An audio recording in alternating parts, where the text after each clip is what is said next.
Assalamualaikum warahmatullahi wabarakatuh. Selamat pagi, Waalaikumsalam warahmatullahi salam sejahtera untuk rekan-rekan semuanya. Terima kasih berkenan duduk bersama secara virtual. Saya akan berbicara tentang sekaligus mengantarkan dua pembicara lain yang super canggih. Nanti di sesi kedua Pak Hengki langsung dari Los Angeles akan memandu kita RSI. Kemudian pagi ini saya akan terutama untuk rekan-rekan dosen ini, untuk rekan-rekan professional interpreters bisa skip ya. Untuk rekan-rekan dosen akan memberikan sedikit introduction to interpreting and its teaching. Terutama yang is teaching-nya itu yang ingin kami tekankan. Di gambar ini ada 3 gambar. Dulu salah satu mode of interpreting-nya itu seperti gambar kiri atas itu. Ini di public service setting, salah satu bentuk interpreting, salah satu jenis interpreting di public service setting-nya.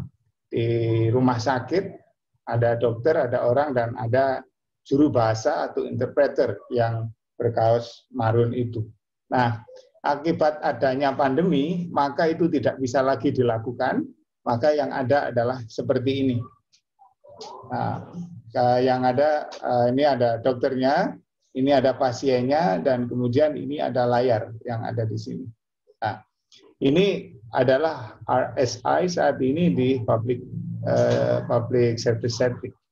Dan RSI, remote simultaneous interpreting, bisa, kalau ini bukan RSI ya, ini hanya remote interpreting. Yang kalau di ini adalah gambar seorang juru bahasa bekerja dari rumahnya, yang mungkin nanti akan kita coba di sesi Pak Hengki dan sesi Pak Sony.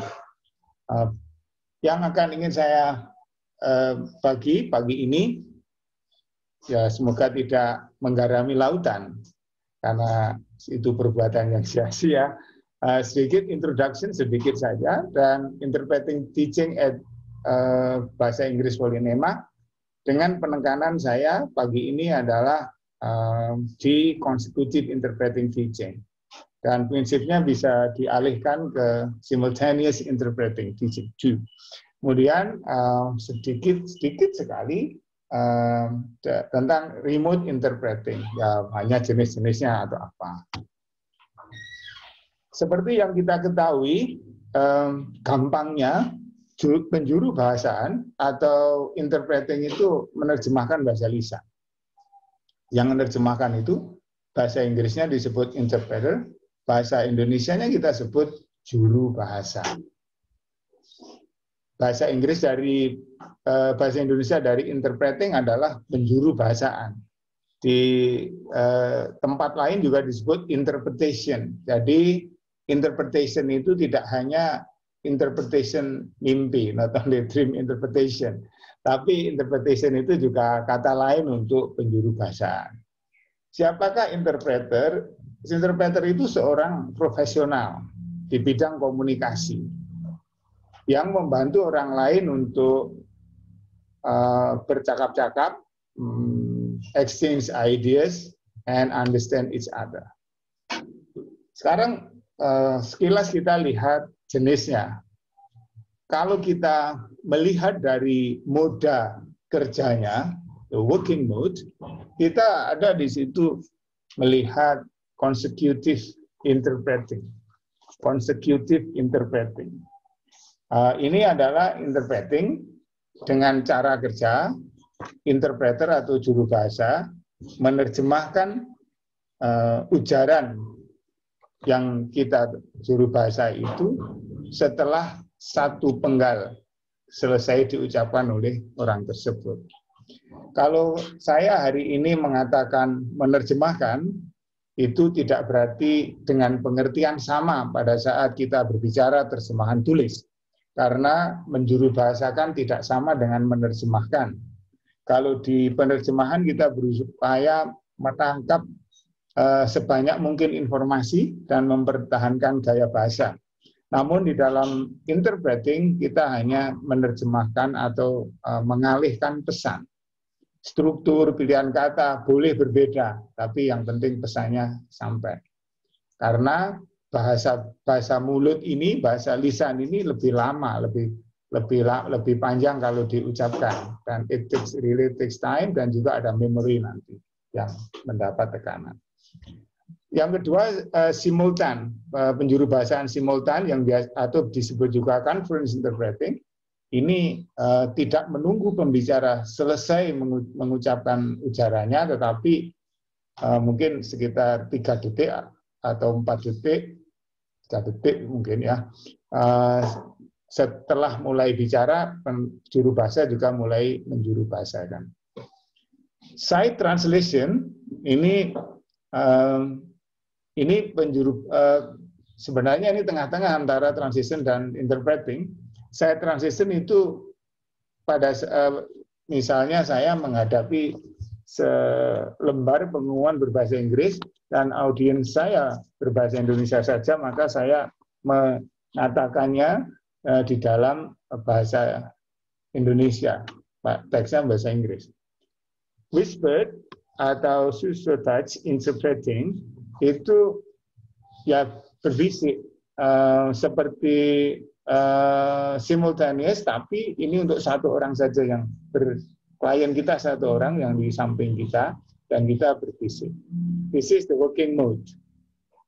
Nanti bisa kita lihat karena pandemi dan perkembangan teknologi, apakah semuanya ini bisa dilakukan atau tidak. Nah, mungkin nanti itu di sesi berikutnya.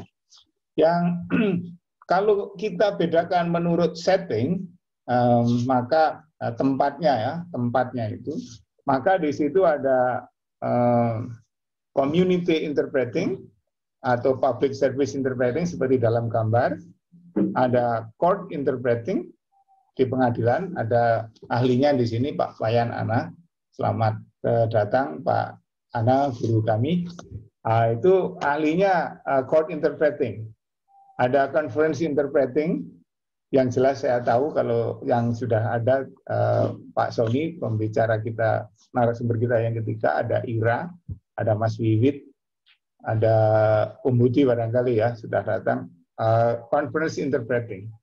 Ini barangkali bagian terbesar di industri ini, sehingga di dunia ada AIIC, jadi ini asosiasi untuk juru bahasa conference, dan di Indonesia ada AIC yang kemarin kita undang, yaitu salah satu anggotanya, pengurusnya adalah Bu Inan, dan ketuanya adalah Pak, masih ingat kan, Pak Doni ya.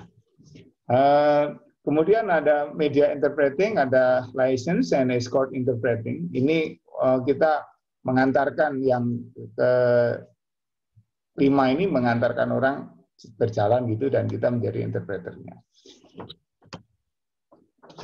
Kalau kita melihat topik areas, conference interpreting misalnya, ada 3, conference interpreting, business interpreting, and public service.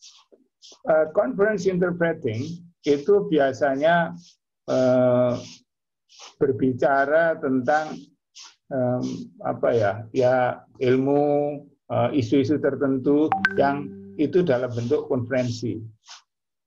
Bisa di PBB, bisa dimanapun, bisa pada waktu webinar sekarang ini. Sekarang kalau ada yang menjadi interpreternya sekarang, itu conference interpreter. Nah, business interpreting ini topiknya mengenai bisnis. Ada company meeting, ada training, ada business negotiation, or anything is about business. Nah, biasanya ini tidak simultan. Kalau conference biasanya simultan, tapi kalau business interpreting biasanya itu konsekutif. Public service interpreting bisa di pengadilan, di dokter, rumah sakit, di bea cukai, ada juga yang di tempat-tempat tertentu yang memang membutuhkan itu. Kalau di bandara itu apa ya? Bea cukai ya, yang memeriksa bawaan penumpang itu bea cukai ya. Imigrasi. Iya, Oh, iya, imigrasi bea dan cukai. bea cukai. Oke. Iya. Kadang-kadang bukan kadang-kadang, kalau bisa diperlukan standby interpreter deh, karena tidak tahu persis kapan masalah komunikasi dengan orang asing terkait bawaan itu muncul. Nah, sekarang yang terakhir yang akan menjadi bahasan kita almost whole day adalah interpreter presence, kehadiran interpreter. Kalau interpreter itu hadir di sana, di tempatnya, maka kita sebut on-site interpreting atau in-person interpreting. Kalau tidak ada di sana, itu remote interpreting. Yang ada dua, over the phone and video mediated interpreting. Over the phone ya sudah mulai lama. Ini seperti grup call ya, mirip lah, bayangkan grup call. Kalau video yang ya pakai videonya ada kelihatan. Nah sekarang ini jadi blur. Yang akan kita coba kenal hari ini itu kan menjadi gabungan dari segalanya mungkin ya. Sehingga garis-garis itu tidak bisa ditarik. Tapi kalau dulu memang belum ada video call ya. Jadi call itu hanya voice saja. Kalau over the phone interpreting ini kita bisa download, terutama LSP. LSP itu Language Service Provider. Bisa download dan langganan ini dari Play Store namanya ya kalau Android itu, dari Play Store untuk melakukan over the phone interpreting. Nah,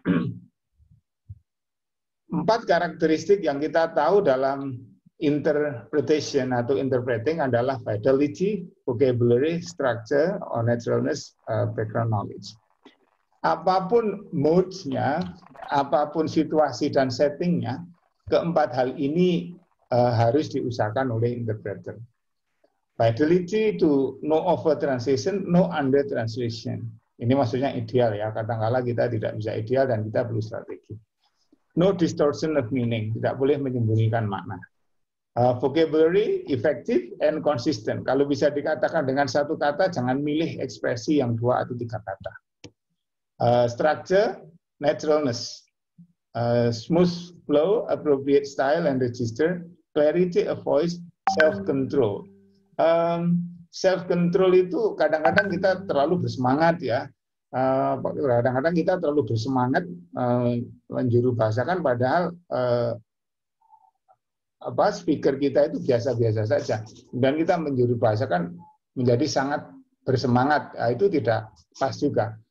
Especially di dalam RSI, Remote Simultaneous Interpreting. Karena kita mungkin tidak bisa melihat dengan jelas wajah dan ekspresi tubuh pembicara kita, maka ketergantungan kita atau permintaan tolong kita pada verbal cues itu lebih tinggi daripada pada saat consecutive interpreting kita berdiri di sampingnya orang yang berbicara.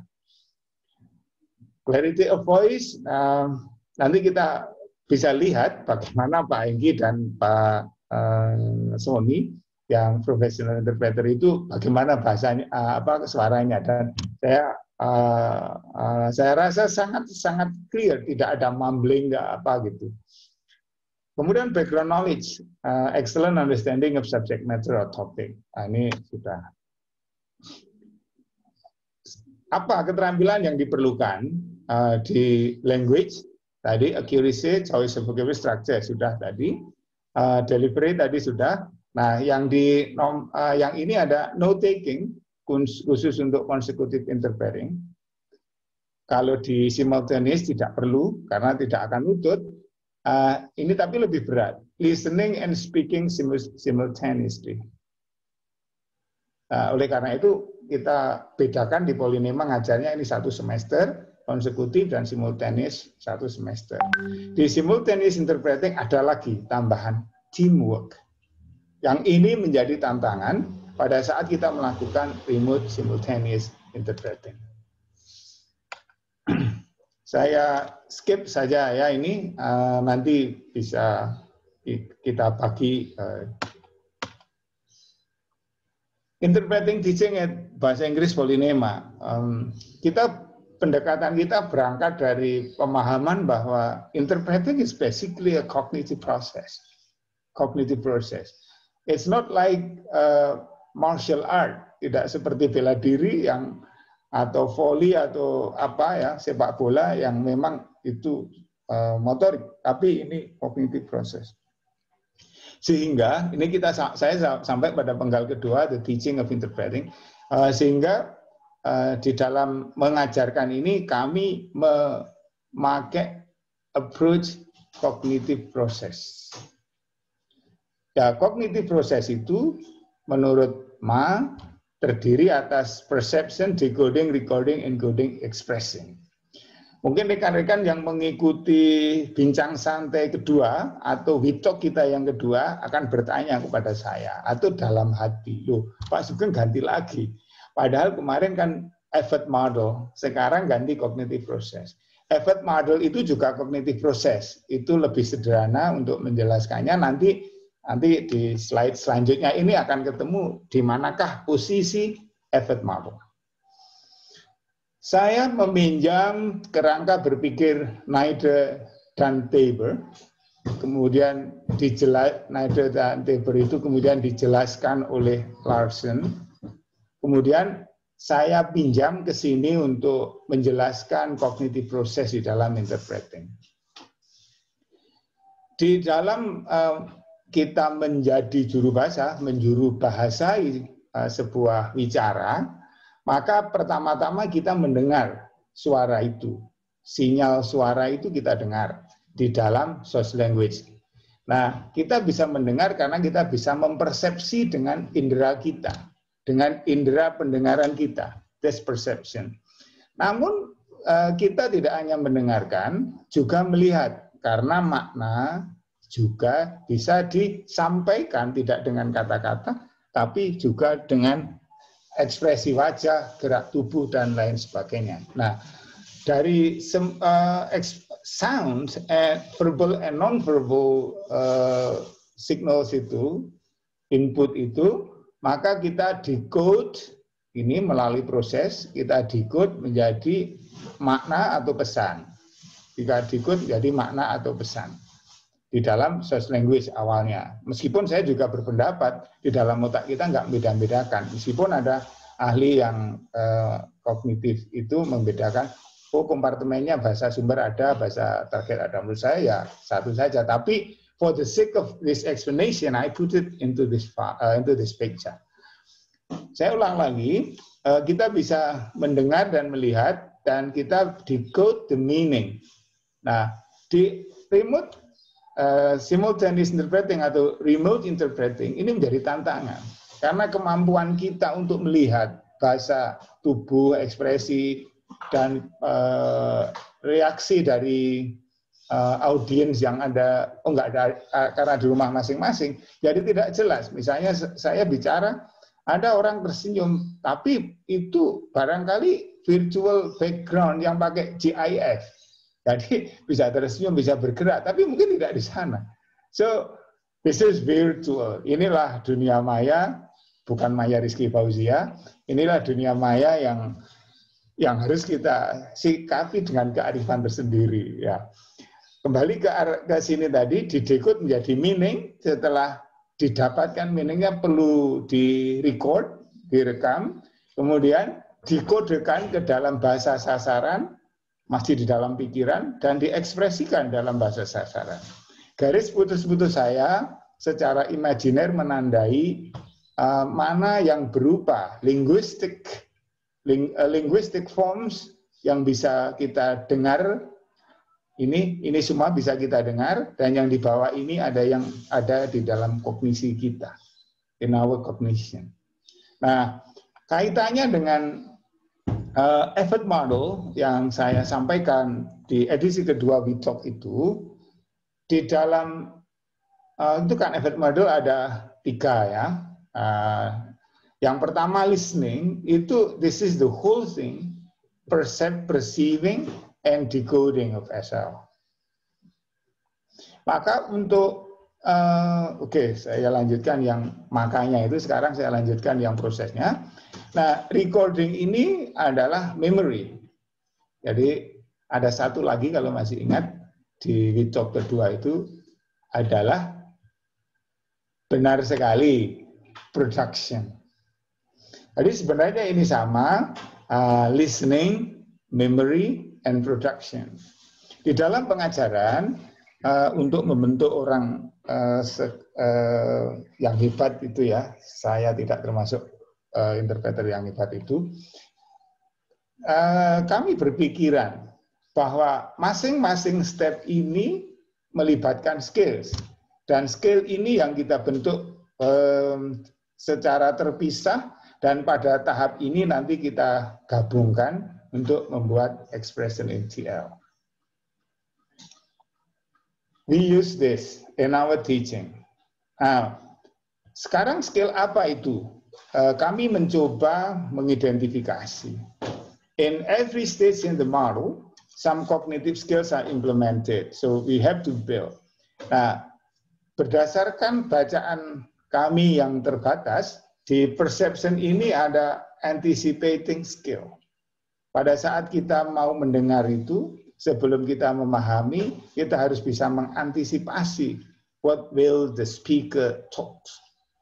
Apakah topiknya apa dan tujuannya apa. And after we anticipate this, then we have to have a listening and analysis skills. We have to be able to listen, to analyze and get the meaning. Setelah meaning didapat, maka we go to recording. Ini adalah kerja memory and note taking. Maka ini memory and note taking.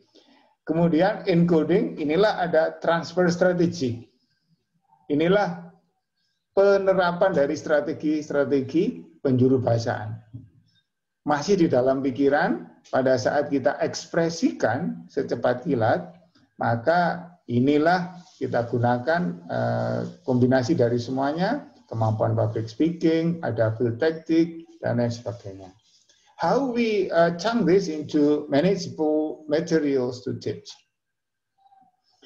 So, at the first step, teachers build the skill discretely, separated. At the end, the discrete skills are used in an integrated manner using role play or playing the video and the student performs the interpreting. Kita bagi sekarang menjadi minggu per minggu. Minggu ke-1, we will have building anticipating skills in order to support the perception. Ini yang kita ajarkan adalah public speaking practice. Jadi kita kenalkan apa itu public speaking, macam-macamnya apa, tujuannya apa. Nah, dengan memahami ini, dengan memahami ini, kita berharap mahasiswa akan bisa mengantisipasi. Oh, dia bicara tentang topik ini, dan tujuannya untuk meyakinkan pendengar. Nah, dia sudah siap-siap, oh dia akan meyakinkan pendengar. Nah, seandainya harapannya itu tidak terwujud, oh ternyata tidak meyakinkan, hanya deskripsi saja. Dia bisa merevisi antisipasinya sesuai dengan skill atau teori yang sudah didapat. Itu untuk 2 minggu itu, jadi ada teori dan praktek 2 minggu, termasuk prakteknya itu menebak, misalnya satu mahasiswa melakukan diminta untuk membuat pembukaan dari pidato, yang lainnya akan menebak akan bicara apa dia gitu. Ada yang benar, ada yang tidak tebaknya. Nah, and as we know from the book bahwa kebenaran mengantisipasi ini tidak hanya tergantung pada the theory of public speaking, but our knowledge of the speaker and the current topics. Misalnya ya, Pak Jokowi, we know, saya pakai Pak Jokowi karena kita semua orang tahu. Pak Jokowi akan melakukan peresmian pemakaian suatu fasilitas tertentu. Nah, anticipating-nya ya biasanya Pak Jokowi kalau meresmikan seperti itu, ya apalagi kuis berhadiah sepeda, gitu, misalnya begitu, terus ngomong apa. Tetapi sekarang ini masa pandemi, so we can anticipate mesti ada nanti sesuatu yang terkait COVID-19, misalnya begitu. Yang biasanya guyon kemudian jadi serius juga bisa juga. So make them aware of this thing is important step in the first 2 weeks. Yang minggu kedua ini public speaking ya, saya skip juga.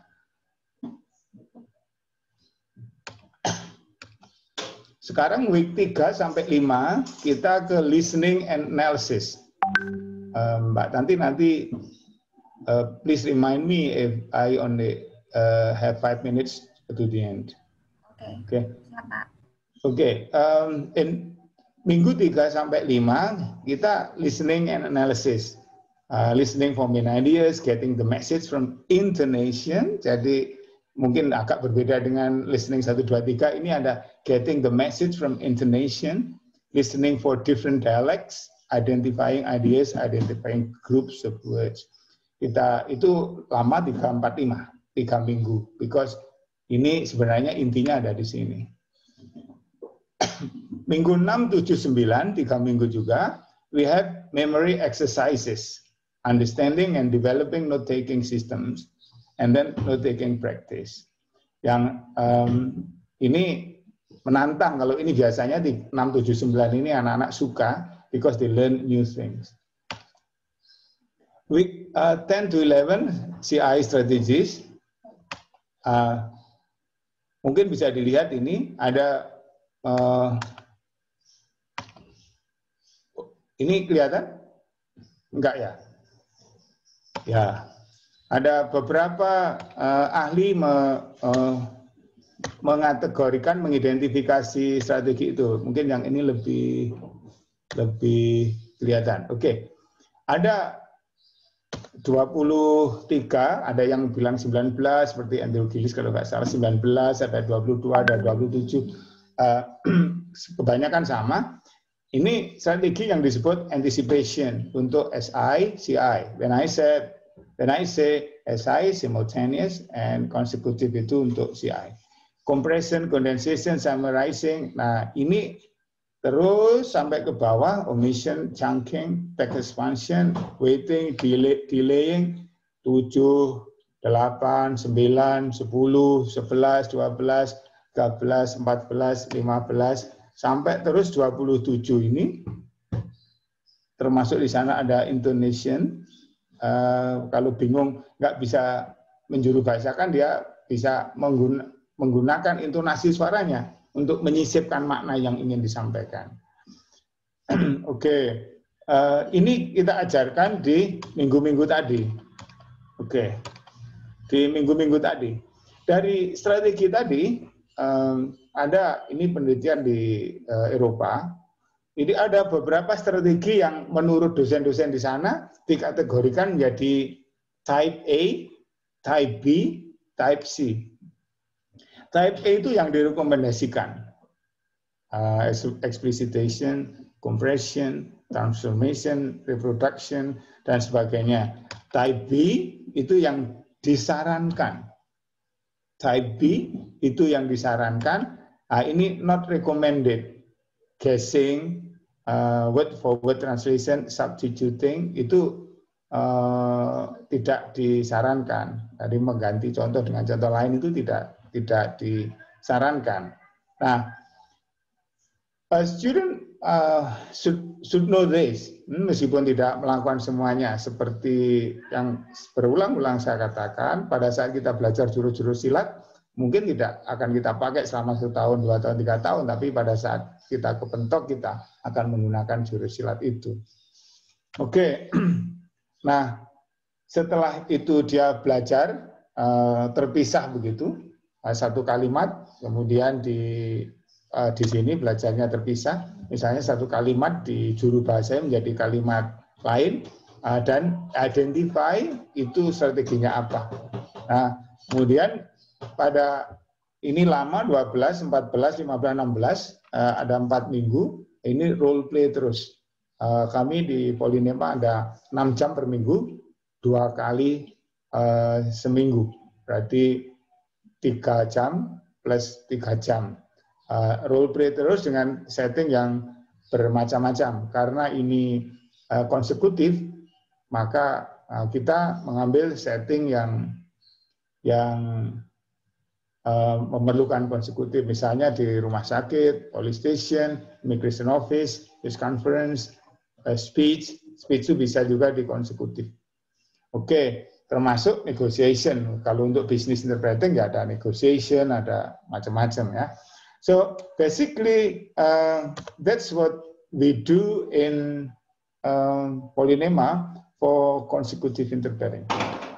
Sementara untuk simultaneous yang berbeda pada level memori itu ya, itu akan berbeda, akan berbeda.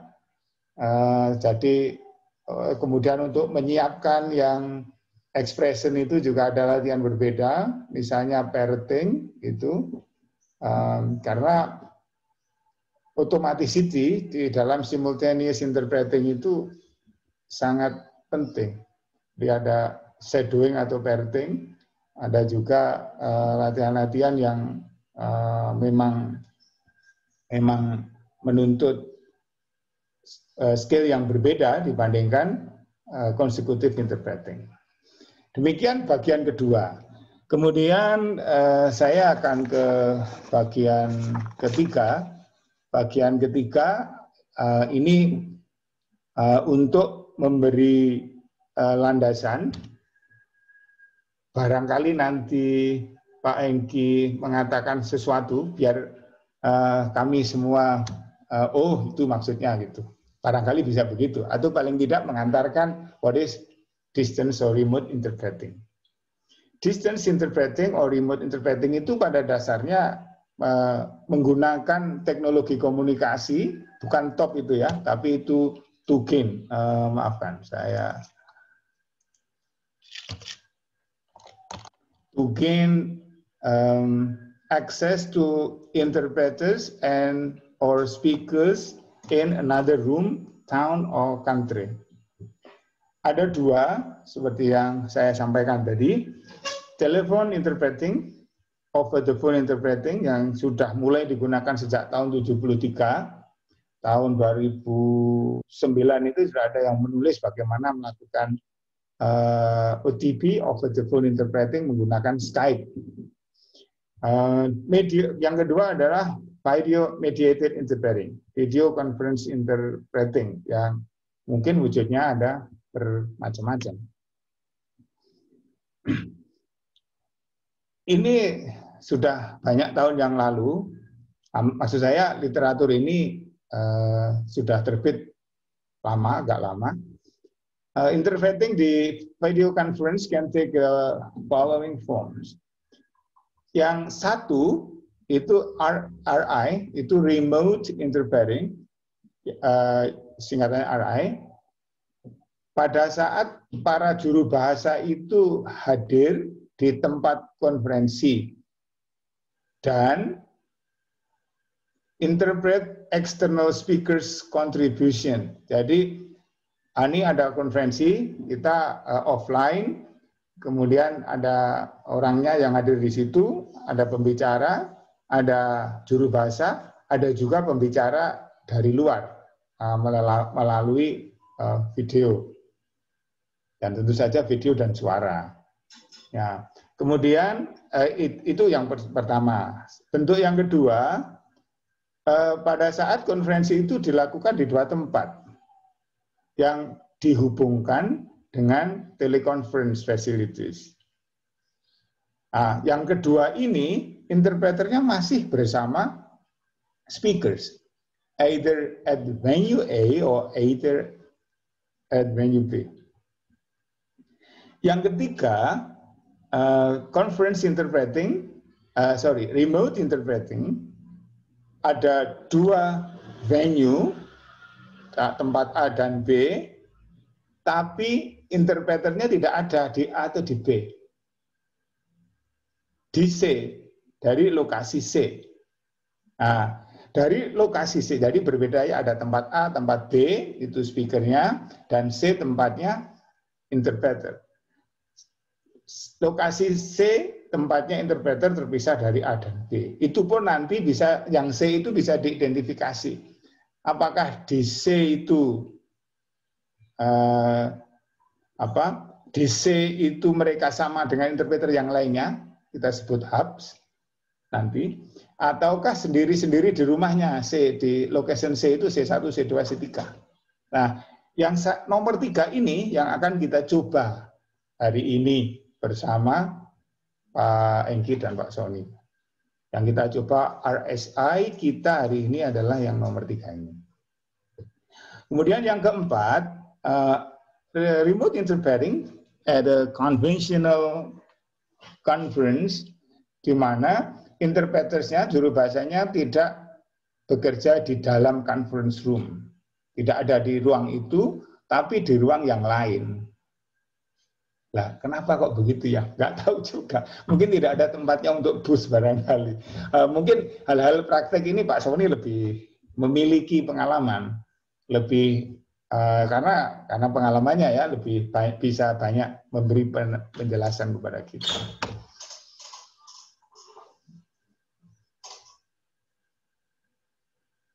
Nah, ini ada istilah co-location. Oke, co-location. Co-location itu, tim co-location itu, ya bicara tim. Sebenarnya simultaneous interpreting itu harus melibatkan interpreter teams, jadi tim juru bahasa. Tidak ada satu juru bahasa untuk simultaneous interpreting di conference. Baru kalau terpaksa tidak punya uang panitianya, baru bisa itu. Tapi by standard, harus paling tidak 2, karena itu tim. Mereka bisa saling bantu. We'll talk about it later. So, ada team co-location. Oke, team co-location, ada juga booth co-location yang ada di dalam satu booth. Tadi di video yang kami tayangkan di depan, ada lab interpreting kami, lab conference interpreting kami yang ada satu booth-nya di belakang. Nah, kalau ada 2 orang di dalam booth itu kita sebut mereka memiliki booth co-location. Again and again, konsep ini yang challenging, yang menantang pada saat kita berbicara tentang remote interpreting. Ini gambar dari yang sering mode yang sering kita hadapi. Ada primary participant and interpreter allocated at different places yang seperti saya katakan tadi. Jadi ada 1, 2 ini pembicara dan interpreternya ada di tempat lain dan dihubungkan dengan ini smartphone atau PC seperti yang akan kita lakukan hari ini. Ini yang tadi ya teleconference interpreting yang 1 dan 2 maksudnya ini interpreter bersama dengan speaker, one of the speaker. The interpreter is located, one of the primary participant or the primary participant are located. Bisa juga 1 dan 2 ini partisipannya dan kita ada di tempat lain. And again, smartphone and PC will help us in this mode. Nah, sekarang menurut Institute of Translation and Interpreting, remote interpreting ini memiliki beberapa kelemahan bagi interpreter. More difficult to build rapport with other participants. Karena kalau kita langsung menjadi juru bahasa, ya, kita bisa melihat what is going on, dan kita pada waktu jeda makan kita bisa mungkin ngobrol dengan calon pembicara untuk memperkuat anticipating tadi. Nah di sini dan dengan ngobrol itu selain kita memperkuat daya anticipating ini ada kedekatan atau rapport. dengan partisipan. Dan juga dengan partisipan lainnya, tidak hanya dengan pembicara, juga dengan partisipan lainnya, ada kedekatan psikologis. Kalau psikologis dekat, interpreternya juga tidak nervous, audiens juga percaya. Kalau sudah ada kepercayaan, itu everything goes smoothly. Yang kedua, merasa lebih cepat lelah. Karena berapa jam mungkin mendengarkan suara lewat headphone, pada saat yang sama kita memandang monitor ini. Yang ketiga,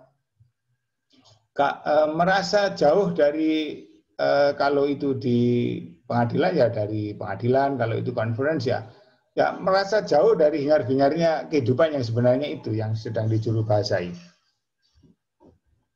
Lama-kelamaan bisa membuat ketidaknyamanan fisik. Misalnya pantatnya terasa panas, berubah bentuk, ya ini agak berlebihan ya. Tapi because we stay there, sitting at a long time without moving within a adequate space. Jadi itu yang keempat. Nah, karena kita dituntut, karena keterbatasan 1, 2, 3, 4 itu, quality may drop quickly. Mungkin sekian menit, puluh menit pertama masih oke, tapi kemudian may drop quickly. Oke. Ini saya dapat dari ATA Chronicle Agustus 2020. Tantangan ditulis oleh Barry Olsen. Tantangan bagi interpreter untuk remote interpreting itu adalah the number of interaction interpreted per day. Berapa yang kita mampu sebenarnya. Jika itu on-site, kita kan ada untuk travel, untuk sekarang tidak ada lagi, kita di rumah saja. Tapi berapa kita mampu bekerja dalam sehari itu. Yang kedua adalah the number of frequency and frequency of breaks. Fatigue, kelelahan, isolation, nggak punya teman, stres, tekanan psikologis, fair remuneration for services, ada yang mengeluh karena nggak kemana-mana, biayanya itu ditekan, audio and video signal quality. Nah, seperti hari ini di awal-awal suaranya Mbak Tanti tidak begitu jelas ya, timbul tenggelam. It's because of the signal. Nah, itu akan menjadi tantangan untuk remote interpreting. Ini tekanan saya. Vocal feature is more important than in conventional interpreting. Karena pada saat kita melakukan ini referensinya konsekutif, pada saat kita melakukan konsekutif interpreting dan berdiri di sampingnya pembicara, kita bisa menggunakan bahasa tubuh, ekspresi wajah, senyum, bibir manyun, dan sebagainya. Tapi ini kan tidak begitu kentara, tidak kelihatan di layar pada saat RSI ini. Yang kedua, non-verbal features, terutama smooth delivery is also important. Lancar ya, terdengar lancar itu penting, karena begitu kalimat pertama tidak lancar, audiens tidak percaya. Ini profesional apa tidak ini interpreternya gitu. Oke, that is the important thing. Now, tadi kita bicara tentang ABC, speaker, one part of the speakers di A, yang lainnya di B, interpretersnya di C. Di C itu bisa ngumpul di satu tempat, bisa C1, 2, 3 gitu. Di dalam literatur dan juga di dalam industri, karena ini saya dapatnya dari ATA, American Translator Association Chronicle, maka mereka mengenal yang disebut hub platforms and RSI platform. Nah, hub tadi, nah ini Hub advantage now. Ini di hub. Ini salah satu contoh hub tempat hubnya sebenarnya itu sistemnya ya. Dan ini dua interpreters ditempatkan di dalam satu tempat yang sama. Jadi seperti seolah-olah ini dalam satu bus yang sama. Dengan sistem yang mampu melakukan atau memberi fasilitas sama dengan yang ada di bus atau SIS, Simultaneous Interpreting System. Ya, sistem itu yang di sekolah-sekolah, di prodi-prodi jarang yang punya. Yang saya tahu sudah lama punya itu di LBI UI di Universitas Indonesia. Yang lainnya saya belum tahu yang SIS lengkap. Yang ada lagi di PSDK Serpong, Bogor. Dan kami di Polinema baru akan pengadaan tahun ini, belum kita mulai. Yang untuk SIS. Nah, itu belum kita dapat. Kita harus belajar lagi yang remote simultaneous interpreting. Jadi kita belajar banyak. Nah, kembali ke hub, ini environment-nya sama dengan di bus biasa. Hanya memang pembicaranya tadi di lain tempat dan ada video untuk menunjukkan pembicara itu. Seperti yang ada di dalam gambar. Keuntungannya, sekali lagi, we know that actually simultaneous interpreters are team, working in a team. Keuntungannya di sini, teamwork itu maintained. Banyak masalahnya. Misalnya, karena tadi malam kebanyakan makan pisang molen atau gorengan yang lain, maka tanpa dinyana pada pagi ini batuknya itu serak di tenggorokan dan batuknya nggak mau berhenti. Pada saat seperti itu, teammate yang ada di sebelahnya, dia bisa kasih kode dengan kodenya, ganti saya, begitu, kode tangan atau apa, maka teammate sebelahnya bisa membantu. Nah, ini tidak ada di RSI platform yang di rumahnya sendiri-sendiri. Gimana caranya? Bisa. Itu yang bisa Sony nanti akan bisa juga. Ini menurut orang Eropa tidak bisa, tapi apa yang tidak bisa menurut orang Indonesia? Bisa semua. Gitu. Yang kedua itu internet connection itu bisa dijamin karena sudah di setup sedemikian rupa, tidak mobile, jadi semuanya bisa dijamin. Ada juga dukungan teknis yang standby kalau ada apa-apa. Protection from disturbance juga bisa di-setup dan ada juga tempat untuk istirahat. Rest areas for interpreters yang bekerja di situ. Nah, itu tadi namanya hub platforms. Keuntungannya adalah co-located, yang tadi co-located itu menjadi penting karena mereka tim.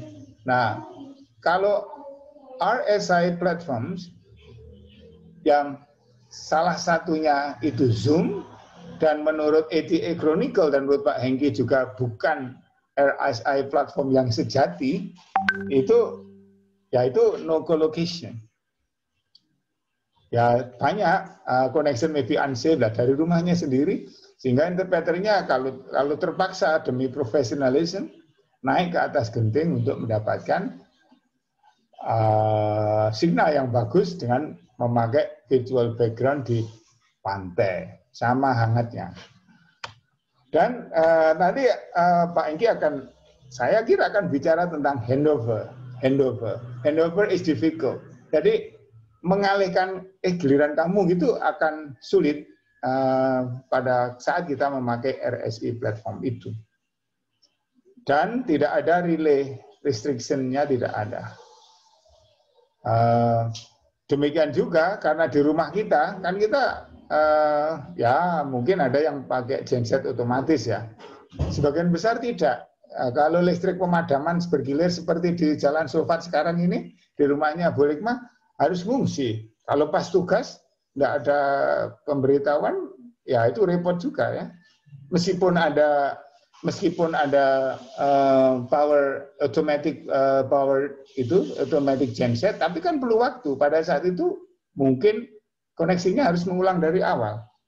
Oke. Sehingga pada RSC platform itu sebenarnya berat karena interpreter juga ngurusi masalah teknis. Ngurusi tidak hanya helping the communication, tapi make sure technically they are sound and effective. Oke. Tapi bagaimana kita menghadapi ini semua? Ada sebuah raja zaman dulu, karena begitu berkuasanya, dia ingin mengatur semuanya dan dia duduk di pantai dengan kursi kencananya dan melihat ombak bergulung datang ke arahnya dan dia mau stop itu ombak. Hei, kamu berhenti gitu ombaknya. Tapi ombak ini nggak mau berhenti kan, kita tahu karena ombak tidak memahami perintah itu dan hukumnya sudah lain. Demikian juga pandemi COVID ini mempercepat datangnya sesuatu yang kita sebut remote interpreting. Kita tidak bisa menolak ini, seperti halnya raja yang saya ceritakan tidak bisa menolak ombak yang datang ke pantai. Sama dengan Pak Gojek Pangkalan tidak bisa menolak ojek online. So, history shows that resisting change only places behind those who embrace it. Kalau kita reluctant menuju ke situ, pada akhirnya kita tidak juga bisa ke situ, but we suddenly realize that we fall behind, we are left behind, so behind. Sehingga jatuh bangun pun kita akan sulit mengejar yang lain. Jadi, is it a threat or opportunity? Dua-duanya, remote interpreting ini saat ini bagi yang belum menguasai itu threat, tapi yang berpikiran optimistik, it's opportunity. Karena semua orang hampir sepakat bahwa it comes and it will stay. Karena lebih efektif, mau tidak mau. Seperti mesin translation, it comes and it stays. Siapa yang menolak mesin translation dengan berbagai dalihnya, dan dia hanya memperpanjang ketertinggalan. Kalau tidak mengubah mindset. Yes, never has the world come to hard as it has recently. Nggak ada dalam sejarah dunia itu berhenti berputar begitu tiba-tiba seperti kita mulai bulan Maret sampai Agustus ini. Maret, April, Mei yang itu yang sangat luar biasa. Semuanya order cancel, kemudian order baru, remote interpreting, and so on. Nah, oke. Berarti kita yang ada di perguruan tinggi, bagaimana sikap kita? Kita jadi penonton, mengajari anak-anak kita untuk memanah bayang-bayang, atau menguburkan kepala kita di dalam pasir seperti burung unta yang ketakutan. Of course no. Oleh karena itu sesi hari ini dihadirkan untuk kita semua dalam rangka menyikapi perkembangan di dunia, di industri, dan di pengajaran kita. Peter Drucker mengatakan, the greatest danger in times of turbulence is not the turbulence, it is to act with yesterday's logic. Bahaya yang terbesar pada saat ada angin ribut seperti ini, ada huru-hara seperti ini, bukan siklonnya, bukan angin ributnya, bukan huru-haranya, tetapi tindakan kita yang memakai logika hari kemarin. Sekian dari saya. Terima kasih. Assalamualaikum warahmatullahi wabarakatuh. Baik, terima kasih. Materi yang sangat menarik dari Pak Sugeng ya, untuk mengantarkan kita pada materi yang kedua nanti ya Pak. Jadi teknis dari remote interpreting sendiri akan disampaikan oleh Pak Hengki nanti. Oke, baik. Sebenarnya waktunya masih ada 10 menit lagi untuk Pak Sugeng menyampaikan presentasinya. Tapi karena sudah selesai ya Pak, atau mungkin ada yang mau disampaikan lagi? Tidak usah, nanti yang di skip-skip kalau ada pertanyaan saja. Oh, ya. Baik. Semakin lama saya bicara, semakin ketahuan, nanti memalukan. Oke, anyway, nanti langsung pertanyaan saja. Baik. Baiklah, jika seperti itu, untuk sesi tanya jawab, tadi sesi yang pertama ini akan saya buka untuk 3 orang penanya dulu. Bagi Bapak Ibu yang ingin bertanya, dipersilakan mengaktifkan fitur raise hand ataupun bertanya di kolom chat box ya. Dipersilakan Bapak Ibu. Ada yang sudah mengacungkan tangan itu Bu Tanti, Bu Zwesti. Bu Zwesti Aridasari. Dipersilakan. Oke, thank you. Good morning Pak Sugeng, salam kenal Pak, nama saya Zwesti dari The British Institute Malang. I'm trying to highlight what Pak Sugeng has already delivered, which is interpreting adalah tentang mengalihkan pesan. So I'm going to put a highlight on the pesan Pak, on the message. Berhubungan dengan fidelity and vocabulary. As an English teacher, I'm an English teacher. Sometimes it is not very easy for us to deal with the technical terms. Kadang kita atau saya hanya punya kemampuan untuk mentranslate dari bahasa Indonesia ke bahasa Inggris or the other way around.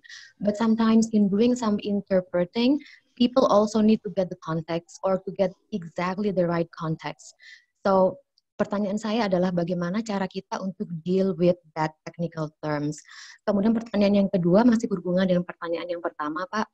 Apakah ketika sebelum kita melakukan interpreting, like D-7 from the event, apakah interpreter akan mendapatkan kesempatan untuk mempersiapkan teks yang akan dialih bahasakan?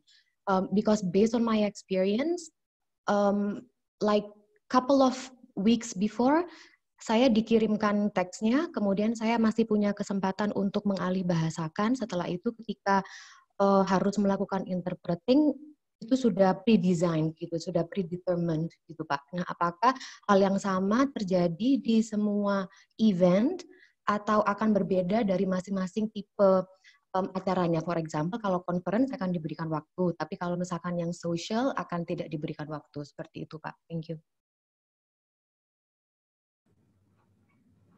Oke, baik. Terima kasih atas pertanyaannya. Mau dijawab langsung atau menunggu? Pertanyaan yang lain, Pak? Langsung saja sambil baik. Silakan Bapak. Sambil.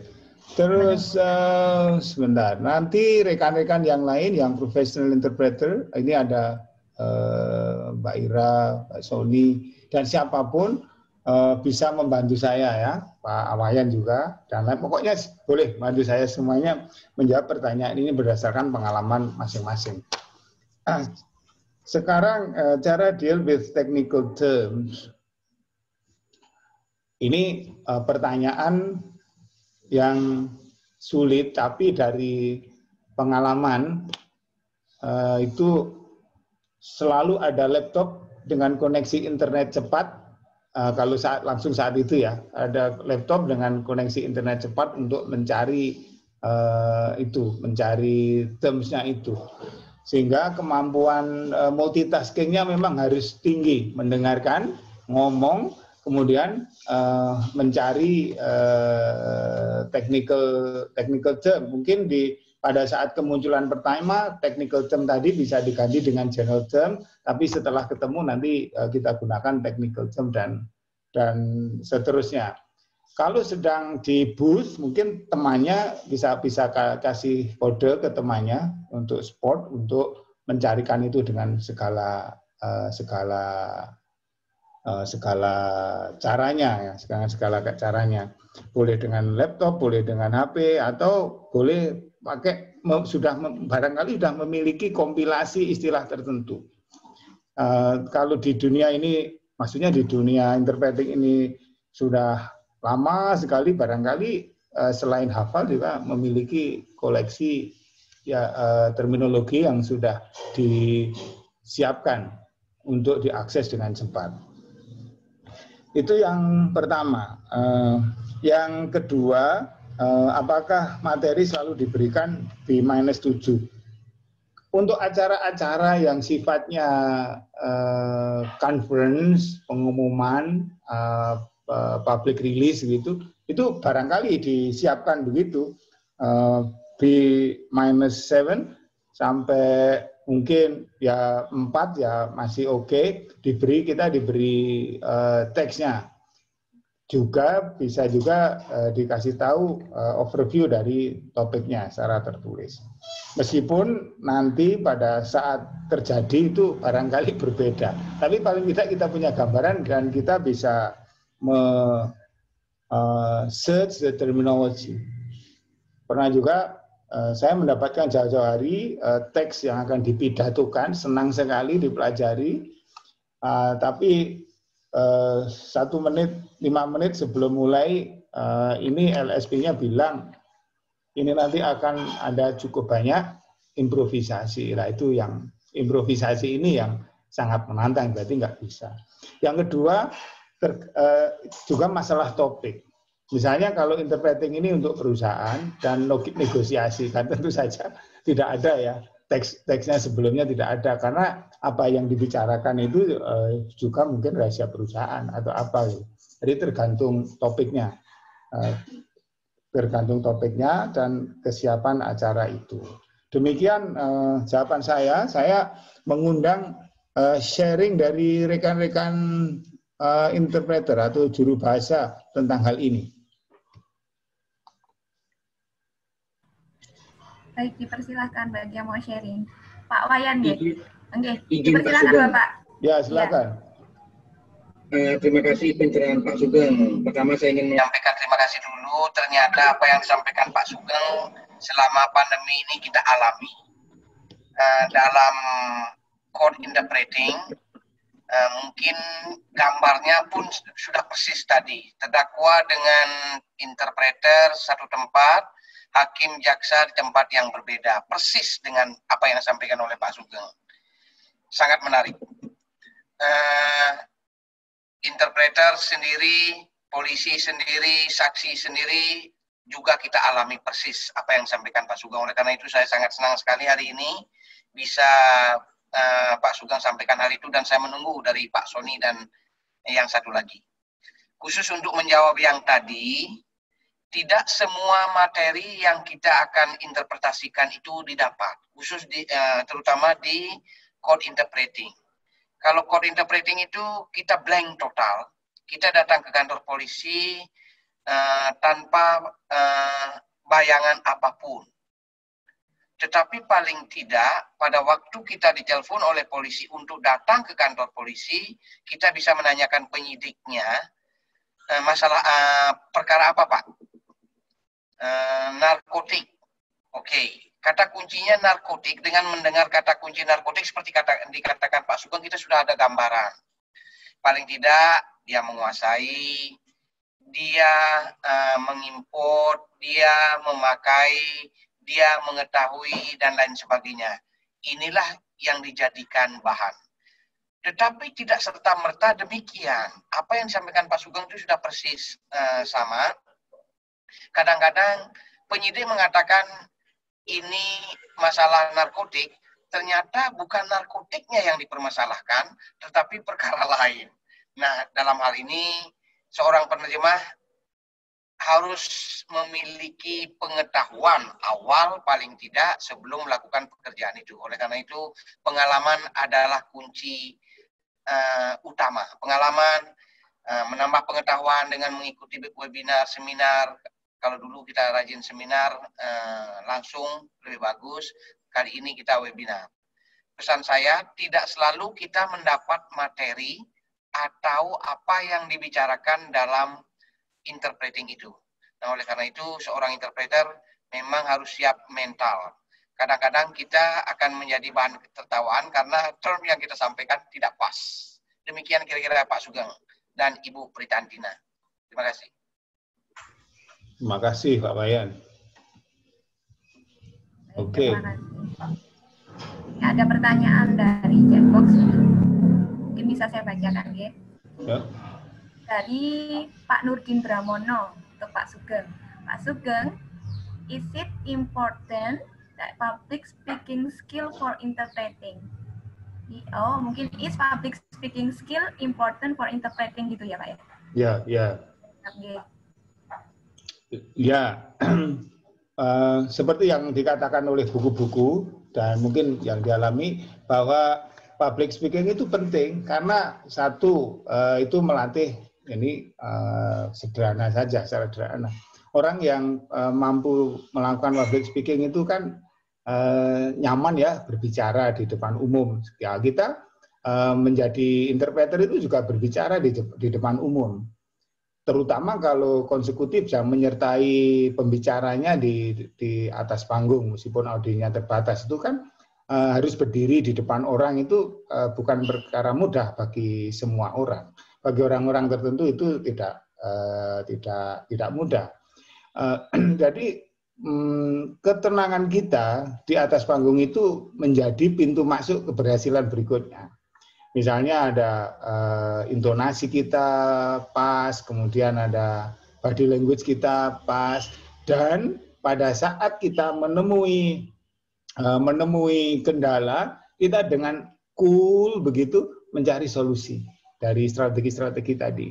Kalau kita tidak mempunyai istilahnya apa ya, tidak mempunyai, kalau kita gugup di atas panggung, itu buyar sejak awal itu. Jadi tentang ketenangan di atas panggung itu pintu masuk. Yang kedua, dengan adanya public speaking skills, kita kan kalau terbiasa berbicara di depan umum, kita tahu, oh pertama bukanya itu modelnya begini, isinya begini, terakhirnya begini. Itu membantu anticipating kita. Membantu anticipating kita pada saat kita mendengarkan apa yang dikatakan oleh orang lain tadi. Yang berikutnya tadi public speaking itu juga tadi saya sudah katakan apa ya, tidak gugup, membantu. Oke, yang tentang intonasi. Oke. Orang yang biasa melakukan public speaking, berbicara di depan umum, dia tahu intonasi yang pas untuk menarik perhatian, menirukan intonasi orang dan lain sebagainya. Ada sebuah contoh, saya melihat intonasi ini terjadi di Jawa Timur, intonasi pembicaranya itu berapi-api. Kemudian speakernya itu tidak berapi-api, berair-air, jadi rendah, nada bicaranya itu rendah. Sampai speaker ini menegur interpreternya itu, gimana saya semangat, kamu kok tidak semangat, itu kan malu juga di depanmu. Nah, barangkali karena interpreter ini barangkali bukan interpreter yang profesional, tidak terbiasa public speaking, jadi untuk berbicara dengan nada semangat itu ada hambatan di dalam hatinya, secara psikologis ada hambatan begitu. Nah, itulah menurut saya pentingnya public speaking di dalam interpreting itu. Terima kasih Pak Nurdin Bramono. Bagaimana kondisi?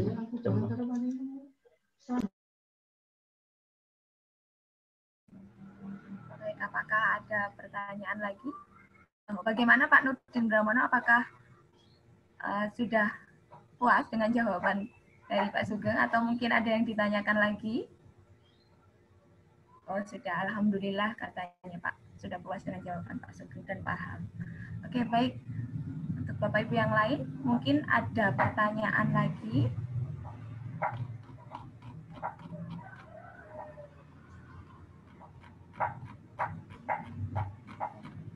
Ini belum ya. Jadi yang perlu digarisbawahi di sini itu penjuru bahasaan itu bukan murni menerjemahkan ya Pak ini berarti. Mungkin istilahnya bukan murni begitu ya, ya berbeda.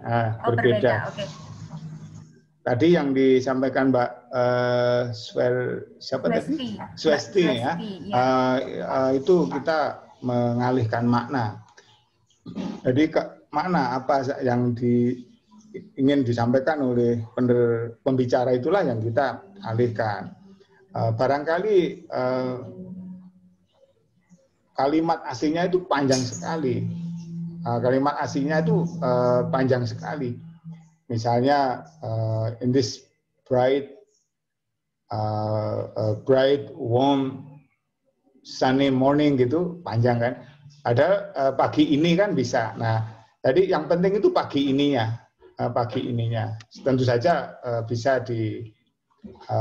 dipertimbangkan, ada beberapa prinsip jadi aturan pertimbangan ya. Pertimbangan pertama itu salah satunya adalah mengalihkan message sebanyak-banyaknya dari bahasa sumber. Salah satunya. Yang kedua itu mengatakan ke dalam bahasa sasaran yang sejelas-jelasnya. Ada beberapa prinsip dan lagi yang salah satunya adalah prinsip face saving. Ada prinsip face saving. Face saving itu ada prinsip kita menginterpretasi menjuru bahasa itu kadang-kala kita harus stick to face saving principle. Jadi prinsip menyelamatkan wajah agar tidak membuat malu yang diinterpreting itu, yang dijuru bahasai. Atau ya sejajar dengan itu ada juga yang untuk supaya everything goes fine gitu. Contoh yang sering dikutip di dalam latihan-latihan itu seperti ini. Misal pada suatu malam ada jamuan makan malam resmi. Misalnya Perdana Menteri Australia sedang berkunjung ke Indonesia dan disambut oleh dan dijamu makan malam kenegaraan oleh Pak Presiden kita. Dan tentu ada sambutan-sambutan di makan malam itu. Di dalam sambutannya Pak Duta Besar tadi menyelipkan humor. Duta Besar, Pak Perdana Menteri tadi menyelipkan humor. Humornya itu satu mungkin sulit diterjemahkan humornya itu ke dalam bahasa Indonesia, sulit dialihkan. Yang kedua, humor ini untuk orang Indonesia mungkin terlalu vulgar gitu. Ya. Nah, tapi ini kan jamuan resmi, maka untuk dalam rangka stick to face saving principle tadi, interpreter bisa mengatakan saudara-saudara lewat salurannya silakan tertawa karena humornya lucu sekali. Ini contoh ekstrim ya, contoh ekstrim. Jadi ada beberapa pertimbangan pada saat kita mengalihkan itu. Gitu. Nanti bisa dilihat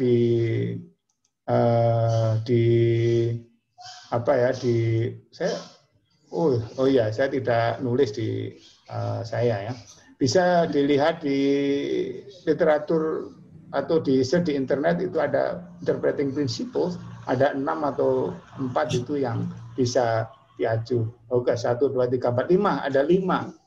Jadi rules menurut Andrew Gills, the rule of maximum information in original message 1, yang kedua rule of maximum effect on receivers, yang penting tadi efeknya on receivers itu sama. Rule of minimum effort, ada keempat, rule of saving one space in case of emergency. Yang contoh saya tadi mengaplikasikan rule nomor 2 dan nomor 4. The rule of maximum effect on receivers. Yang penting audiensnya tertawa. Dan rule of saving one space in case of emergency. Saving the face of Perdana Menteri tadi. Kalau efeknya tidak tercapai, tidak ada yang tertawa, ya mungkin wajahnya akan memerah karena loh ternyata gagal guyon saya begitu. Dan rule yang terakhir adalah the rule of striving for safety. Nah, ini sesuatu yang memang tidak murni tentang linguistik ya. Misalnya saving one's space, striving for safety, itu tidak murni tentang linguistik. Demikian. Ini adalah pesan yang disampaikan oleh speaker harus juga tersampaikan pada audiens gitu ya. Jadi tugas dari interpreter itu seperti itu. Baik, ini ada lagi pertanyaan Pak Sugeng dari Wiwit Tabasantoso. Bapak ya, Bapak Wiwit Tabasantoso. Bagaimana cara belajar atau berlatih interpreting secara mandiri, Pak? Mungkin ada tips dan triknya seperti itu. Terima kasih. Assalamualaikum, Pak Wiwit. Ini dari Lampung, kalau nggak salah Pak Wiwit ini. Wah, iya, Pak. Waalaikumsalam. Terima kasih hadir lagi di Polinema meskipun lewat virtual ya. Tahun 2011 Pak Wiwit hadir di antara kita di Polinema di konferensi penerjemahan kita. Pertanyaan Pak Wiwit ini sama dengan pertanyaan saya, bagaimana belajar atau berlatih interpreting secara mandiri. Tapi secara teori, saya tadi menyampaikan beberapa skills yang terpisah gitu, yaitu bisa dilatih. Misalnya antisipasi bisa dilatih dengan cara, misalnya melatih antisipasi. Kita nyetel di YouTube tentang pidatonya siapa, kemudian kita pause. Oh, dia akan ngomong gini. Jadi misalnya 2 bulan yang akan datang saya mendapat tugas menjadi juru bicara Obama, mantan presiden itu. Nah, sekarang untuk topiknya memang sudah jelas, ya, kemanusiaan misalnya, atau race equality misalnya. Topiknya sudah jelas, kita bisa mencari terminologinya di internet. Nah, kita cari di YouTube barangkali rekaman video dari pidato Pak Obama.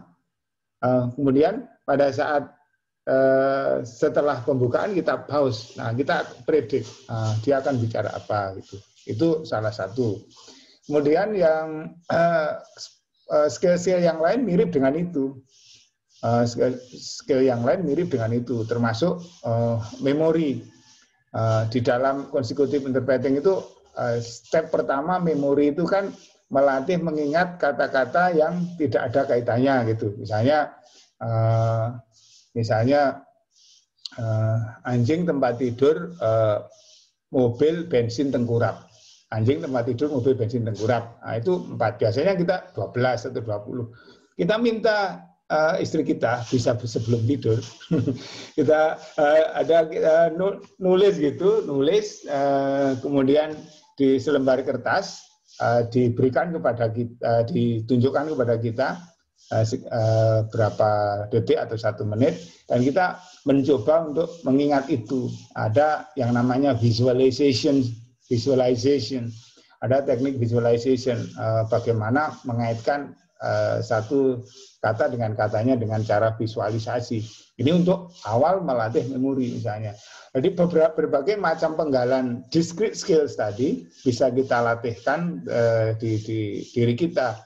Misalnya kalau di Polinema semester 5 ini ya, ada simultaneous interpreting. Ada latihan di mana-mana bisa kita lakukan, shadowing atau parroting. Jadi menirukan orang berbicara secara cepat dengan bahasa yang sama.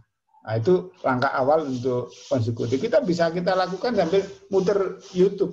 Bisa kita lakukan sambil muter YouTube, dan kita sekarang pun Mas Wiwit bisa melakukan. Saya bicara langsung ditirukan. Mic-nya di mute ya, langsung ditirukan secepat mungkin, sedekat mungkin dengan saya. Sehingga langkah pertama adalah mengidentifikasi, membaca skill-skill apa yang membangun interpreting competence secara keseluruhan, dan kita bisa melatih skill-skill itu pada diri kita sendiri. Seperti itu. Kalau pada tahap production ya. Pada tahap production kita bisa pakai Zoom kan gratis ya, di bawah 40 menit itu kan bisa main. Nah, kita hanya perlu 5 menit, 5 menit saja setiap kali latihan. Kita nyetel video, kita share video itu untuk diri kita, dan kita interpretingnya sendiri, dan kita record. Nanti kita play lagi. Oh, kekurangannya ada di sini. Begitu. So many ways to do that thing, saya kira. Oke, demikian Mas Wiwit. Ya, terima kasih banyak Pak. Jelas sekali, alhamdulillah. Sama-sama. Terima kasih. Baik. Ya, sangat menarik sepertinya ini ya. Pembicaraannya semakin menarik saja. Ini ada lagi Pak Sugeng dari Putri Ubaida Maya. Nih, Pak Sugeng, bagaimana cara yang ideal bagi kita memberikan feedback pada performance interpreting mahasiswa sekaligus menilainya? Apakah ada rekomendasi untuk rubrik penilaiannya? Terima kasih Pak Sugeng. Ada, kita punya rubrik penilaian, dan saya kira di internet banyak itu, dan kita sesuaikan dengan kondisi mahasiswa kita. Memang biasanya pakai rubrik, dan yang menilai tidak kita sendiri. Pada saat mereka melakukan latihan, dosennya juga menilai berdasarkan rubrik, kemudian mahasiswa lainnya juga menilai berdasarkan rubrik. Salah satu cara yang ini diajarkan oleh Bu Rohaya kepada kami dan pernah kita pakai di dalam pelatihan kami, itu membagi kelas menjadi beberapa grup. Ya, misalnya satu kelas 20 orang dibagi menjadi 4 grup atau 5 grup. Katakanlah menjadi 5 grup, 4 grup berarti satu grup 5 orang. Ini dikasih soal yang membacakan sebagai pembicara, kemudian ada juru bahasanya 1, berarti 3 orang sebagai pendengar. 3 orang itu yang menilai berdasarkan rubrik dan kemudian memberi masukan setelah interpreting session latihan itu selesai. Dan mereka akan berdiskusi itu, mungkin setuju, mungkin tidak.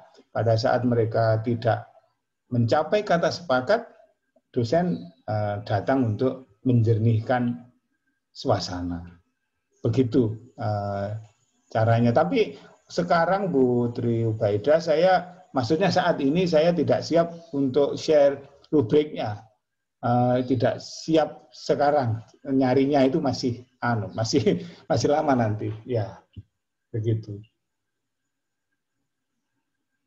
Baik, bagaimana Bu Tri Ubaida? Apakah sudah jelas atau ada yang ditanyakan lagi? Nggih, sampun, matur nuwun. Oh, nggih. Baik. Ini ada lagi dari Pak Ardimas Sasdi. Mungkin Bapak Ardimas Sasdi ingin langsung berbicara dengan Pak Sugeng. Silakan di-unmute mikrofonnya.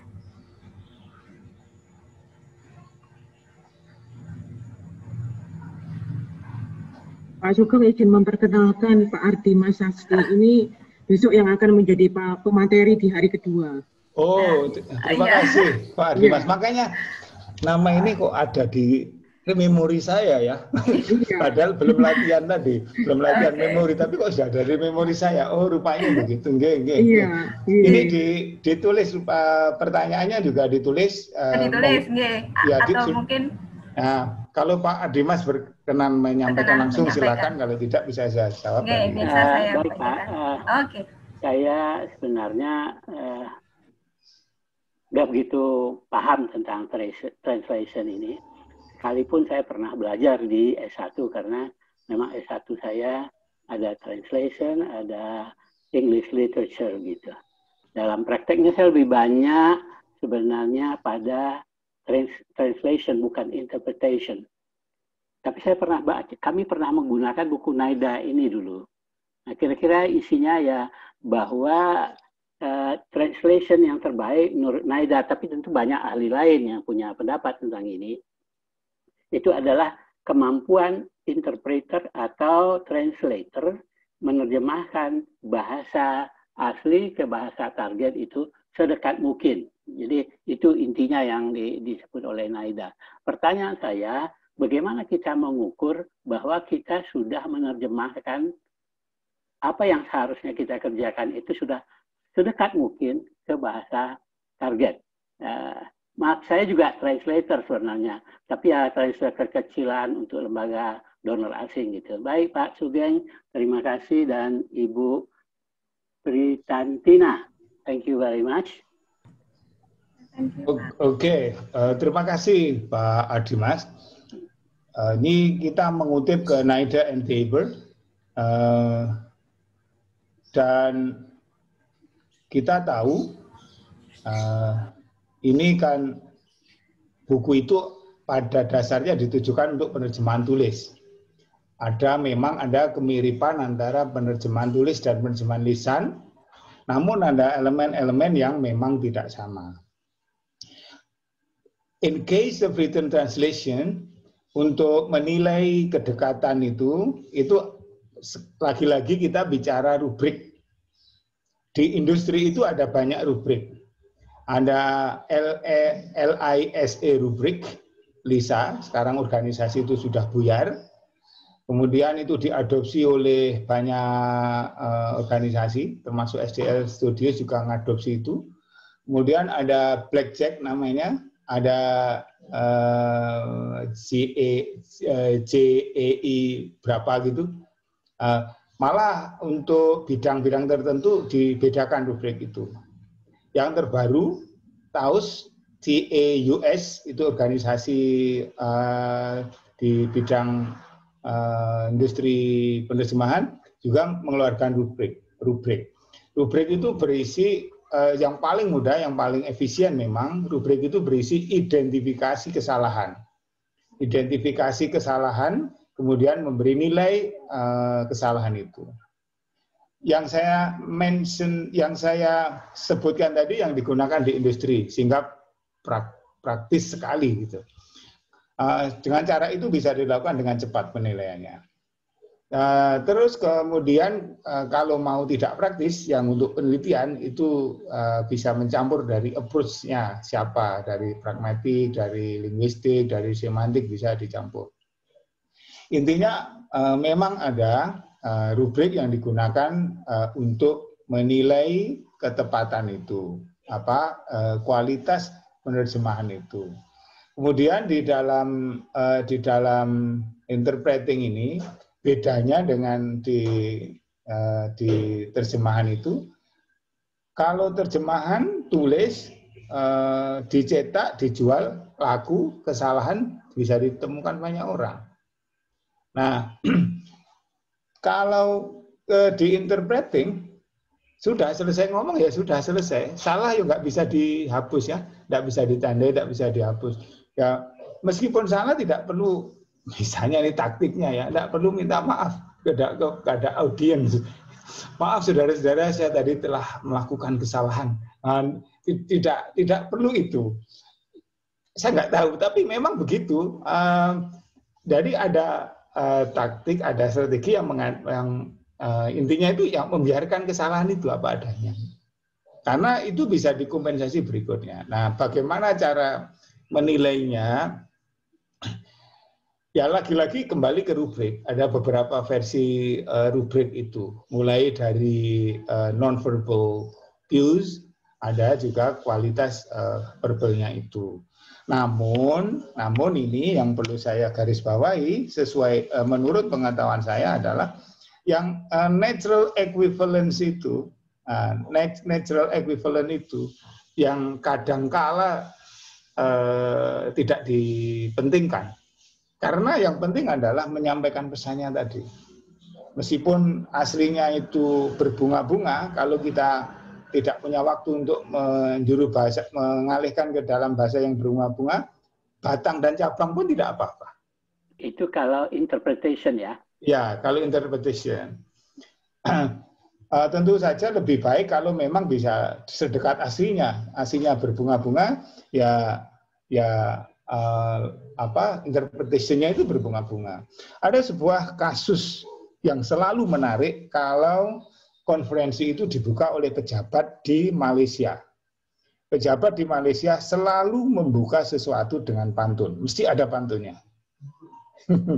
Nah, bagaimana menerjemahkan pantun ini? Nah, mungkin sekitar tahun 2010 saya ingat, oh bukan 2010, ini yang 2015.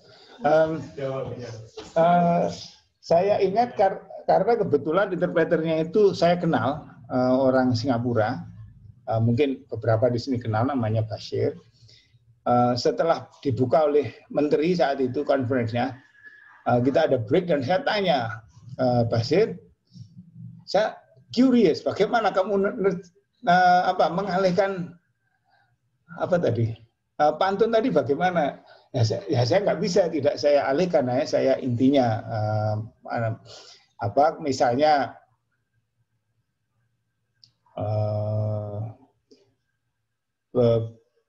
bis kuning lewat kali, saya senang bertemu lagi. Yang diterjemahkan yang senang bertemu laginya itu saja. I'm very happy to see you again here. Jadi bis kuning lewat kali tadi nggak perlu diterjemahkan. Kalau diterjemahkan kan yellow bus nggak tahu ya. So it doesn't fit into the context. Barangkali ada kaitannya dengan pertanyaan natural istilahnya apa ya, closest natural equivalent itu ada bisa di-highlight di situ. Memang tidak semuanya bisa diterjemahkan atau dialihbahasakan. Begitu Pak Ardi, Mas. Baik Pak Sugeng, thank you very much. Sama-sama. Baik, terima kasih Pak Ardi, Mas Asdi sudah berkenan untuk menyampaikan pertanyaan, dan terima kasih Pak Sugeng sudah menjawab dengan sangat baik. Mohon maaf Bapak Ibu karena waktu sudah menunjukkan pukul 9.45, berarti sesi pertama kita ini harus diakhiri, walaupun sebenarnya masih banyak ya yang mau bertanya ini. Sepertinya Pak Sugeng karena sudah tersihir dengan presentasi dari Pak Sugeng begitu ya. Baik, terima kasih banyak kepada para peserta yang sudah dengan sangat baik mengikuti presentasi dari Pak Sugeng. Terima kasih pada Pak Sugeng juga atas penyampaian yang sangat bagus sekali. Ini saya sebagai moderator mengucapkan mohon maaf jika ada salah kata atau perbuatan. Saya kembalikan kembali kepada MC. Silakan Mbak Novi.